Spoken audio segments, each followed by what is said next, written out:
Les Français aux urnes pour le premier tour de la présidentielle. La participation atteint 65% à 17h, soit une baisse de 4,4 points par rapport à 2017. C'est officiel. Les Australiens voteront le 21 mai pour renouveler leur Parlement et désigner le Premier ministre pour les 3 prochaines années.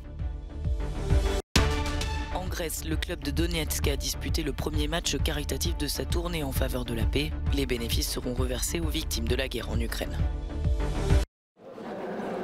Les Français sont aux urnes ce dimanche à l'occasion du premier tour de l'élection présidentielle. La participation à 17h est en baisse par rapport aux 3 dernières élections. Elle atteint 65% selon les chiffres du ministère de l'Intérieur, soit 4,4 points de moins qu'en 2017. C'est toutefois plus élevé de 6,5 points qu'en 2002, année record pour l'abstention à un premier tour d'élection présidentielle. Donc, vous prenez une enveloppe et plusieurs bulletins. Oui, c'est important, surtout avec les problèmes qu'il y a actuellement, l'OTAN ou ce genre de choses. Et il faut voter pour voir ce que ça va donner. Même si on est indécis, il faut aller voter, même blanc. Alors c'est pas comptabilisé, mais en fait c'est quand même un pas vers une certaine reconnaissance. Après des mois d'une campagne atypique, quelques 48,7 millions d'électeurs départagent les 12 candidats à l'Elysée, avec comme préoccupation principale le pouvoir d'achat, la guerre en Ukraine et l'écologie. Le verdict des urnes est attendu à 20h, avec les premières estimations des instituts de sondage. L'offensive russe à l'Est se confirme. Ce convoi de véhicules militaires se dirige en direction du Donbass. Une partie de cette région est déjà contrôlée par les Russes, de Kherson jusqu'à Kharkiv. Cette dernière, deuxième plus grande ville ukrainienne, a été le théâtre de bombardements ce dimanche matin, faisant au moins 2 morts. Moscou, de son côté, publie ces images qui montrent des hélicoptères tirant sur des véhicules blindés ukrainiens. Les forces de Kiev, elles, se disent prêtes pour la grande bataille dans l'est du pays. L'ennemi continue de mener une offensive de grande ampleur contre notre État. Il tente de percer les défenses des forces armées ukrainiennes près de la ville d'Izium et d'établir un contrôle total de la ville de Mariupol. Les occupants tentent également d'améliorer les positions tactiques de leur division en direction de Mykolaïv. Les civils, eux, continuent de fuir, comme ici à Kramatorsk où les évacuations ont repris ce samedi, après qu'une frappe ait tué 52 personnes la veille dans une gare, alors qu'elles tentaient de prendre le train pour partir de la ville. Les gens sont encore plus dans la peur et le désespoir. C'est l'un des problèmes. Ils n'osent plus prendre le train, donc ils se déplacent en voiture. Ils ont aussi des difficultés à se rendre à l'hôpital. Et au moment où je parle, le Comité international de la Croix-Rouge, en collaboration avec la Croix-Rouge allemande, essaie également de faciliter l'évacuation des blessés en première ligne. Ici à Mariupol, c'est dans ce sous-sol sombre que des enfants naissent en pleine guerre. Depuis le bombardement de la maternité, il y a un mois, une centaine de personnes s'entassent ici, dont de nombreuses jeunes mamans et leurs bébés. Le Premier ministre britannique Boris Johnson a effectué samedi une visite surprise à Kiev. Depuis le début de la guerre, c'est la première fois qu'un responsable du G7 se rend en Ukraine. Dans une vidéo diffusée par la présidence ukrainienne, on peut voir les 2 dirigeants, apparemment sans équipement de protection, marcher dans les rues de la capitale. Lors de cette visite particulièrement symbolique, le dirigeant britannique a une nouvelle fois rappelé que son pays continuera de soutenir Kiev dans sa lutte armée contre la Russie.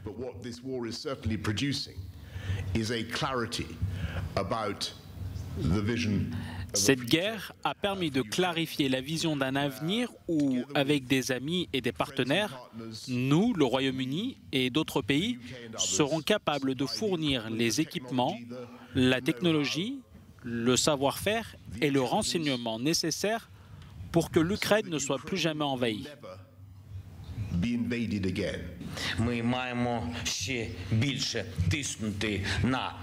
Nous devons exercer une pression encore plus forte sur la Fédération de Russie en soutenant l'Ukraine dans sa défense, mais aussi exercer une pression en continuant d'appliquer des sanctions économiques. Boris Johnson a également annoncé une aide militaire comprenant 120 véhicules blindés et de nouveaux systèmes de missiles anti-navires afin de soutenir l'Ukraine dans cette phase cruciale où les assauts des forces russes s'intensifient. La crise économique sans précédent au Sri Lanka, également à l'origine d'une manifestation monstre à Colombo. Des milliers de personnes réclament le départ du président Rajapaksa, accusé d'avoir détruit le pays. Le patronat et l'Église se sont joints au mouvement. Ce pays de 22 millions d'habitants connaît une grave pénurie alimentaire et de carburant, des coupures d'électricité, une inflation galopante et une dette abyssale. Au Brésil, des milliers de personnes dans la rue pour réclamer la démission du président Bolsonaro. À Sao Paulo, les manifestants entendaient protester contre la gestion du chômage du chef de l'État et la flambée des prix du carburant. Le président d'extrême droite, qui cherche à se faire réélire en octobre prochain, est très critiqué pour n'avoir pas réussi à juguler une inflation à 2 chiffres.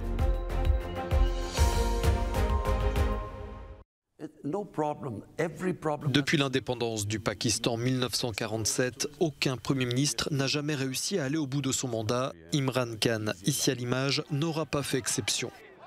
Au pouvoir depuis 2018, il a été balayé ce samedi par une motion de censure déposée par l'opposition.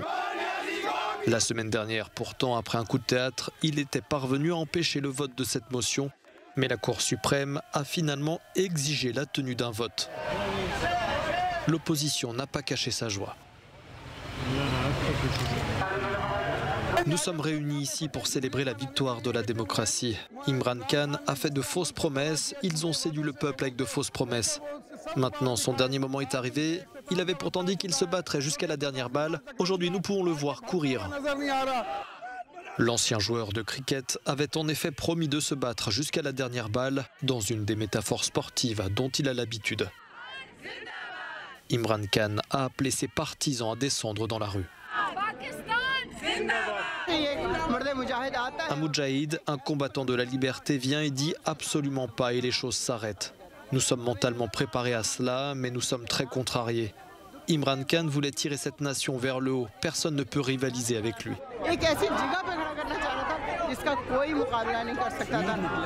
Imran Khan continue de répéter qu'il est victime d'une conspiration ourdie par les États-Unis. Selon lui, sa visite à Moscou le même jour du déclenchement de la guerre en Ukraine aurait été la goutte de trop pour Washington. En Australie, la course pour les élections est officiellement lancée. Le Premier ministre australien Scott Morrison a annoncé ce dimanche que les Australiens voteront le 21 mai prochain pour renouveler leur Parlement. Au pouvoir depuis 2018, le mandat du dirigeant conservateur a été marqué par une succession de catastrophes naturelles et la pandémie de Covid-19. Notre gouvernement n'est pas parfait et nous n'avons jamais prétendu l'être, mais nous sommes francs. Et au-delà des défauts, vous pouvez aussi voir ce que nous avons accompli pour l'Australie dans des moments extrêmement difficiles. Nous avons un programme qui permettra de créer de nombreux emplois, d'améliorer les conditions de travail et d'atteindre le taux de chômage le plus bas depuis environ 50 ans.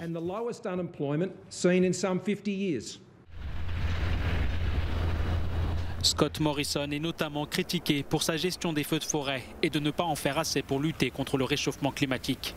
Le dirigeant australien est un fervent défenseur de la lucrative industrie du charbon. Les 17 millions d'électeurs australiens sont appelés aux urnes, comme tous les 3 ans, pour désigner leur Parlement fédéral. Ici, le vote est obligatoire et selon la pratique en vigueur, le chef du parti arrivé en tête sera ensuite désigné Premier ministre. Pas de victoire sur le terrain, mais un match pour la bonne cause. Le Shakhtar Donetsk s'est rendu en Grèce ce samedi pour disputer un match de foot amical contre l'Olympiakos. Remporté 1-0 par les Grecs, cette rencontre avait surtout pour but de récolter des fonds. Tous les bénéfices seront reversés à des associations qui viennent en aide aux militaires et aux réfugiés ukrainiens. Après l'entrée des équipes sur le terrain et l'interprétation des hymnes, une minute de silence a été observée. Les joueurs avaient remplacé leurs noms sur leurs maillots par ceux des villes bombardées par les forces russes.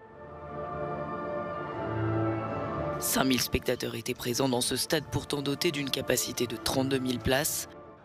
Mais de nombreux sièges vides étaient occupés par des ours en peluche pour honorer la mémoire des enfants morts depuis le début de l'invasion russe. Pour le Shakhtar Donetsk, ce match caritatif était le premier d'une tournée en faveur de la paix. C'était également le premier qu'il disputait depuis le début de la guerre en Ukraine. Le plus grand club ukrainien affrontera des équipes en Pologne, en Croatie et en Turquie dans les semaines à venir.